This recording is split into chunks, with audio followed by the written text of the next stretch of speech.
మాజీ మంత్రి హరీష్ రావు వ్యాఖ్యలను ఖండిస్తున్నామని Telangana intermediate non regularize contract లెక్చరర్లు అన్నారు.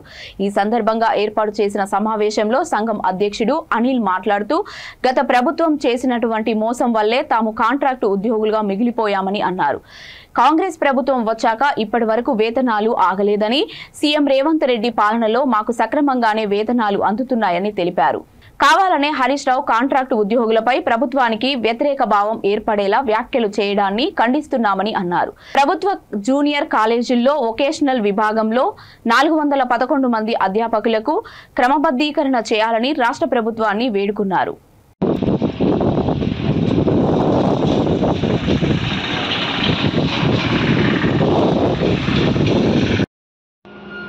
Telangana intermediate not regularized vocational contract junior lecturers JAC ఆధ్వర్యంలో నిన్న జరిగినటువంటి అసెంబ్లీలో జరిగినటువంటి పరిణామం ఏదైతే ఉందో, గత ప్రభుత్వంలో మాజీ మంత్రివర్యులైనటువంటి హరీష్ రావు గారు చేసినటువంటి కొన్ని వ్యాఖ్యలను మేము తీవ్రంగా ఖండిస్తూ ఉన్నాము. ఎందుకనంటే హరీష్ రావు గారు గతంలో కాంట్రాక్ట్ రెగ్యులరైజేషన్ అనేటువంటి ప్రక్రియను చూసిన సందర్భంలో మా ఇంటర్మీడియట్ విద్య తరఫున ఇంటర్మీడియట్ బోర్డులో పనిచేస్తున్నటువంటి 3500 మందికి కాదు 3001 మందికి రెగ్యులరైజేషన్ చేయించారు. అందులో భాగంగా 411 మంది వొకేషనల్ కాంట్రాక్ట్ లెక్చరర్స్ని రెగ్యులరైజేషన్కు వివిధ రకాల కారణాలతో ఆపడం జరిగింది. మరి నేను హరీష్ రావు గారిని సూటిగా ప్రశ్నిస్తా ఉన్నా జేఏసీ తరఫున, హరీష్ రావు గారు మరి గతంలో నిండు రాఖీ పౌర్ణమి రోజున మా ఆడబిడ్డలు 225 మంది ఆడబిడ్డలు మీ ఇంటి వద్దకు వచ్చి కన్నీరు కారుస్తూ మీ కాళ్ళ మీద పడి అయ్యా మా ఉద్యోగాలను రెగ్యులరైజ్ చేయండి అని చెప్పిన క్రమంలో మీకు కాంట్రాక్ట్ లెక్చరర్లు గుర్తుకు రాలేదా అని చెప్పి నేను ఈ సందర్భంగా ప్రశ్నిస్తూ ఉన్నాను. మీరు ఆ రోజు దుర్భాషలాడి వారిని మీ ఇంటి నుంచి గెంటేసినటువంటి విషయాన్ని కూడా మీకు ఈ సందర్భంగా నేను గుర్తు చేస్తూ ఉన్నా.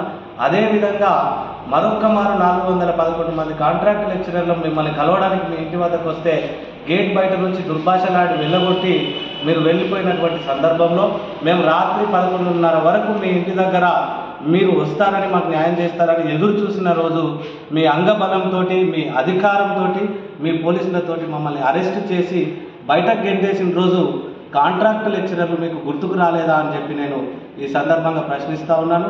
అదేవిధంగా మరి మీ ప్రభుత్వ హయాంలో మీరు ఆర్థిక శాఖ మంత్రిగా ఉన్నప్పుడు మేము 6 నెలల నుంచి 7 నెలల వరకు కూడా కాంట్రాక్ట్ లెక్చరర్గా జీతాలు తీసుకోలేదు. మరి ఈ కపట ప్రేమ ఆ రోజు కాంట్రాక్ట్ లెక్చరర్గా మేము ఉన్నామని చెప్పి మీకు గుర్తుకు రాలేదా అని చెప్పి ఈ సందర్భంగా మేము మిమ్మల్ని ప్రశ్నిస్తూ ఉన్నాము. అదేవిధంగా గౌరవ ముఖ్యమంత్రి గారి ఆధ్వర్యంలో కాంగ్రెస్ ప్రభుత్వం ఇప్పుడు నడుస్తూ ఉన్నది.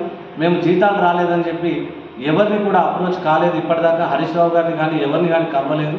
సో ఇటువంటి ఈ దుశ్చర్యలు ఏవైతే ఉన్నాయో మా మీద, మా రెగ్యులరైజేషన్ మీద వ్యతిరేకతను ప్రభుత్వానికి తీసుకుపోయే విధంగా ఉన్నాయి. కాబట్టి హరీష్ రావు గారు మీరు వెంటనే మీ వ్యాఖ్యలను వెనక్కి తీసుకోవాలని చెప్పి మా జేఏసీ డిమాండ్ చేస్తూ ఉన్నది. అదేవిధంగా గౌరవ ముఖ్యమంత్రి గారు మాకు అవకాశం ఇస్తే మా రెగ్యులరైజేషన్లో ఏవైతే పొరపాట్లు జరిగావో వాటన్నింటినీ మీకు మేము తెలియపరచడానికి సిద్ధంగా ఉన్నామని చెప్పి మీడియా ముఖంగా మీకు తెలియజేస్తూ మీరు మాకు అవకాశం ఇస్తారని ఎదురు చూస్తూ సెలవు తీసుకుంటున్నాం. Thank you.